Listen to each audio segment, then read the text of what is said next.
Բացառիկ կադրեր, թե ինչպես են Արագածի ձնահյուսից փրկված իսպանացի լեռնագնացներին օգնում նստել ուղղաթիռ։ 9 հոգանոց արշավախմբի մեջ է եղել Ջորդի Բալեստերը, որ վերքերի մեջ հազիվ է կարողանում 2 բառ իրար կապել։ Արագած բարձրանալիս մի քանի ժամ ձնահյուսի տակ մնացած իսպանացի լեռնագնացը հազիվ է փրկվել։ Բժիշկներն ասում են, պոլիտրավմա է ստացել, վնասվածքներ դեմքի գլխի շրջանում։ Համարյա հասել էին գագաթին, երբ սայթաքեցինք ու ցած գլորվեցինք։ Իսպանացի զբոսաշրջիկը պատմում է, վաղ առավոտյան ժամը 8:30 են սկսել բարձրանալ Արագած։ Սառնամանիք է եղել, բայց որևէ մեկի մտքով չի անցել, որ ամեն ինչ այսպես կավարտվի։ Առաջին անգամը չէ, որ պետք է հանդիպեր Արագածի հետ։ Գլորվելուց հետո շատ քիչ բան է հիշում։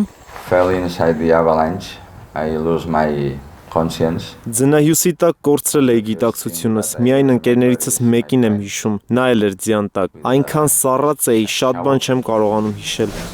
Ջորդին իր 8 լեռնագնաց ընկերների հետ է եղել, նրանք բոլորը Իսպանիայի տարբեր գյուղերից են, որ ամեն տարի տարբեր երկրներում փոքր արշավներ են կազմակերպում։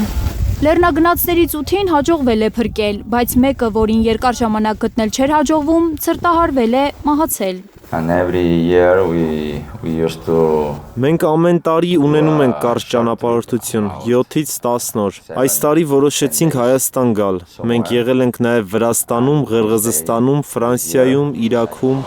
Ձնահյուսի տակ մնացած զբոսաշրջիկներին միանգամից հոսպիտալացրել են, մի մասին աշտարակի, մյուս մասին ապարանի բժշկական կենտրոններ, ավելի ուշ տեղափոխել են Սուրբ Գրիգոր Լուսավորիչ հիվանդանոց։ Ողջ մնացածներից ոչ մեկի կյանքին այս պահին վտանգ չի սպառնում։ Համարյա բոլորի մոտ կան տարբեր կոտրվածքներ, տարբեր ոսկորների կոտրվածքներ, որոշակի առումով ողնաշարի ողերի կոտրվածքներ, կողոսկրերի կոտրվածքներ, սալջարդեր, մեկի մոտ ունենք պատրված վերք գլխի ճակատային շրջանում, իրանք ունեն բավականին ընկճված կարգավիճակ, հատկապես իմանալով հանդերձ, որ իրենց ընկերներից մեկը արդեն իսկ վատ ելքով ավարտ է ունեցել մահվան ելքով։ 3700 մետր բարձրության վրա են եղել լեռնագնացները, երբ փրկարարները գտել են նրանց, պատմում է Գերասիմ Սահակյանը, որի տրամադրած ուղղաթիռով են գտել տղաներին։ Այսօր էլի խնդրեցին ուղղաթիռով գնանք, որպեսզի շուտ կարողանան հայտնաբերեն դին, եւ